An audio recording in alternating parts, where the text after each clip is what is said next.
আমি হোমকুক সন্দীপ আর আপনারা দেখছেন স্যান্ডিস হেসেল। নিরামিষ বা আমিষ যেদিনই হোক না কেন, পনির পাতে থাকলে চিন্তা নেই কোনো, কারণ এই খাবার সবারই প্রথম পছন্দ। আর এইভাবে ভিন্ন ফ্লেভারে পনির দিয়ে যদি তৈরি করা যায় কেশর নবাবী পনির, তাহলে তো কোনো কথাই নেই।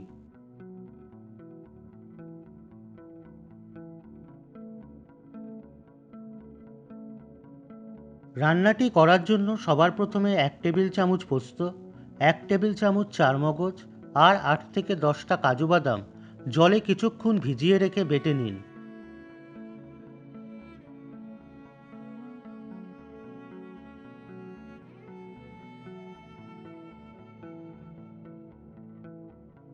এবার মিক্সির বাটিতে একটা বড় সাইজের টমেটো আর 3টে কাঁচা লঙ্কা দিয়ে একটা পেস্ট বানিয়ে নিন।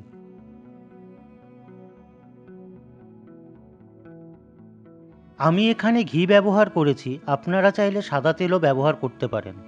এবার কড়াইতে 2 টেবিল চামচ ঘি দিন, তাতে তেজপাতা ফোড়ন দিয়ে টমেটো ও কাঁচা লঙ্কার পেস্টটি দিয়ে দিন। এবার খুব ভালো করে কষিয়ে নিতে হবে।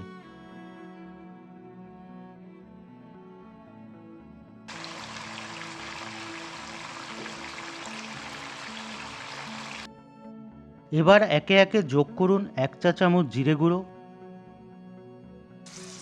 তেল না ছেড়ে আসা পর্যন্ত খুব ভালো করে কষিয়ে নিন। মশলা থেকে তেল ছেড়ে এলে কাজু, পোস্ত, চারমগজ বাটা দিয়ে আবারও খুব ভালো করে কষিয়ে নিয়ে অল্প জল দিয়ে ফুটতে দিন।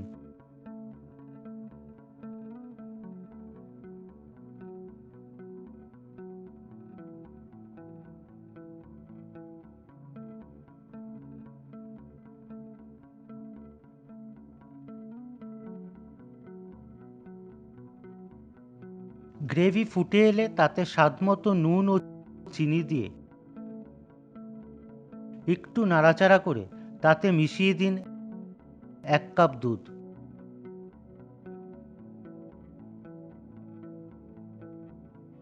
তবে এই রান্নায় খুব বেশি জল কিন্তু ব্যবহার করলে চলবে না।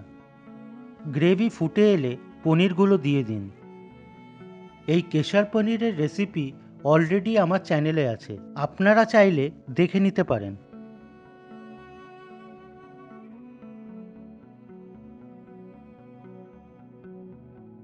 ঢাকা দিয়ে মিডিয়াম ফ্লেমে ফুটতে দিন।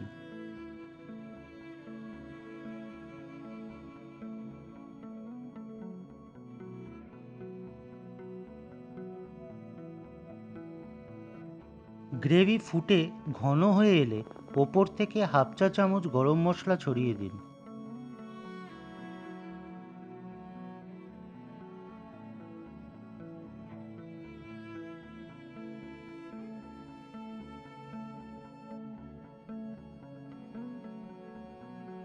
গ্যাস বন্ধ করে 1 টেবিল চামচ ফ্রেশ ক্রিম আর 1 চা চামচ ঘি ছড়িয়ে দিলেই তৈরি কেশর নবাবী পনির।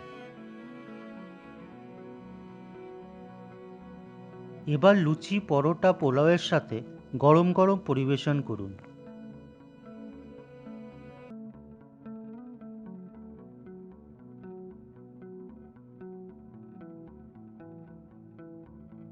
যদি রেসিপিটি ভালো লাগে তাহলে লাইক, শেয়ার করতে ভুলবেন না। আর সহজ পদ্ধতিতে নিত্য নতুন রান্নার আপডেট পাওয়ার জন্য চ্যানেলটিকে সাবস্ক্রাইব করার অনুরোধ রইল।